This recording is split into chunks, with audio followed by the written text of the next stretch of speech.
This is the Infinix Note 60 Pro, and it is the latest addition to the Note lineup. And it was like yesterday that we had the Infinix Note 50 Pro, and I wonder why we are getting the Pro first this time around. So this is the Infinix Note 60 Pro, and I can boldly say it's actually better than you think. Let's talk about it. But before then, please smash the like button so that more people can get to see this video. And please smash that subscribe button, as our goal for the year is 10,000 subscribers and beyond. And don't forget to turn on that notification bell so that you will not miss our next video. Thank you. Let's quickly check out what comes in the box as usual. Inside the box, we get this nice usual unboxing experience from Infinix, just like the Note Edge.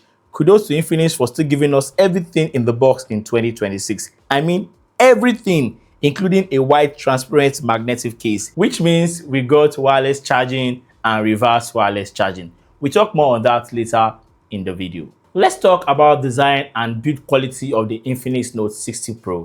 And to be honest, it's a new ball game. We have a big change of design from last year, but it is similar to the Infinix Note Edge I just reviewed a few days ago, right? You can check it out right after you're done watching this one. It is made out of frosted plastic for both the back and for the frame, which make it very comfortable to hold and to carry around. But please, as soon as you get your Infinix Note 60 Pro, please slap the case at the back, because phones are not getting cheap. Phones are getting really expensive year after year. Power and volume keys are exactly where you expect them to be.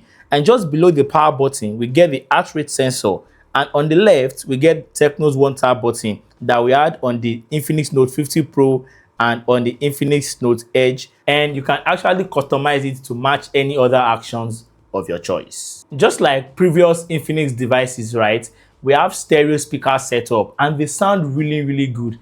And there's no surprises here because they are tuned by JBL, right? And we also have IR Blaster, for electronic controls to control your TV, your AC, and so on and so forth. This design is definitely one for the books. Like, I love this design. It is flat, it is matte, and it is round. And they flip the camera bump and make it in an horizontal shape. And they add their style to it, which is the active matrix display. It's just like the halo lighting, but this time you can see something on the back display. You can use it to monitor your timer, your phone percentage while charging, and so on. You can also customize it to your taste. You can't say they copy iPhone. They definitely did it better than the iPhone. And lest I forget, we have IP64 dust and splash resistance rating.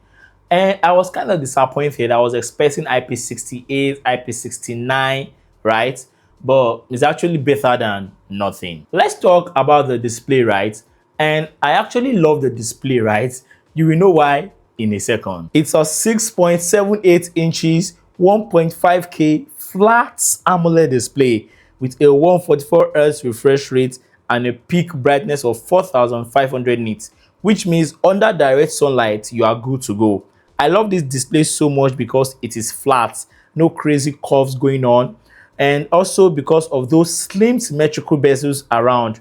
Once you pop it open with the optical fingerprint scanner, it is clean, it is vibrant, it is sharp, colors are just popping, and I think you will not have any problem watching content or streaming content on this display. Software department on the Infinix Note 60 Pro is actually improved, right?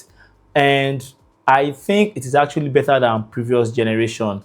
It's not still my favorite. It runs on Android 16 with Infinix XOS skin on top of it. It should be getting 2 to 3 years of major Android updates and 5 years of security patches, just as the Infinix Note Edge.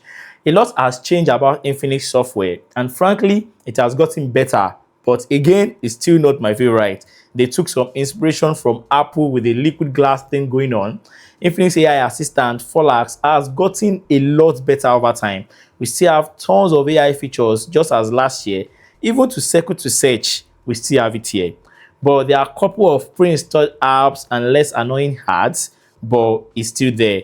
It generally looks better and cleaner than previous generations. Well done, Infinix. But what Infinix could have done a bit better with the software is just that they should just remove all those pre-installed apps and just remove all those ads that pop out once in a while, right? If they can do that, Infinix software will be one of the best out there. But regardless, this software still gets the job done. Again, well done, Infinix. Performance on the Infinix Note Edge is very good, right? But on the Note 60 Pro, I think is actually right up there. It runs on the Snapdragon 7S Gen 4 processor, and I am excited. I guess this is the year we start seeing some Snapdragon processor in lower mid-range smartphones. Exciting times ahead. And trust me, you would love the performance. Operating the phone, UI is smooth, multitasking and heavy usage got nothing on it. The chip is greatly, especially in terms of gaming. It plays games at middle to high graphic settings and high frame rates, and it doesn't get hot at all, just slightly warm. But it's not something alarming, right? Thanks to that VC cooling technology Infinix adopts. In the battery department, we have big upgrades compared to last year Note 50 Pro, but the charging remains the same. It comes with a 6,500 mAh battery, and I am sure this phone will last 2 days under light use. But if you game all day, I'm pretty sure you would kill it. And even when you do, it maintains the same 90-watt wired charging of last year. It has wireless charging, it has reverse wireless charging, it has reverse wired charging. Like, you can juice up your friend's phone, right, if they need it, right? And I think Infinix every year doesn't play with their battery experience, right, especially the charging. I think, again, Infinix has one of the best battery and charging experience in the market right now. Nobody is beating them, at least for now. The Note 60 Pro have 2 cameras on the rear. It's a 50 megapixel main camera with optical image stabilization and an 8 megapixel ultra wide camera and a 13 megapixel selfie camera. Pictures from all these cameras isn't flagship level, obviously, but pictures look clean, no doubt, contrasted and detailed for its price. Arguably the best camera in its price range. When you have a lot of lights, the pictures are so good. Yes, they are so good to the extent that you can post them on social media. Trust me. When it comes to videos, right, it can shoot as high as 4K 30 frames per second max for both the back and the front camera, right, which is a big improvement from the 2K of last year. Again, kudos, Infinix. But hey, there's no perfect phone, right? Like, there's no perfect phone anywhere. But the Infinix Note 60 Pro is actually that phone is very close, right? Actually better than you think. That is the Infinix Note 60 Pro. Thank you so much for watching. As always, please, if you have any addition, any subtraction, drop them down below in the comments. Will you be getting this device? Will you be avoiding or skipping this device? Let us know down below in the comment. Please don't forget to hit the like button to make a lot of difference. Please smash that subscribe button, as our goal for the year is 10,000 subscribers and beyond. And don't forget to turn on that notification bell so that you will be the first to know when I post a new video. Thank you so much for watching again. And as always, love, peace, and tweaks. Signing out.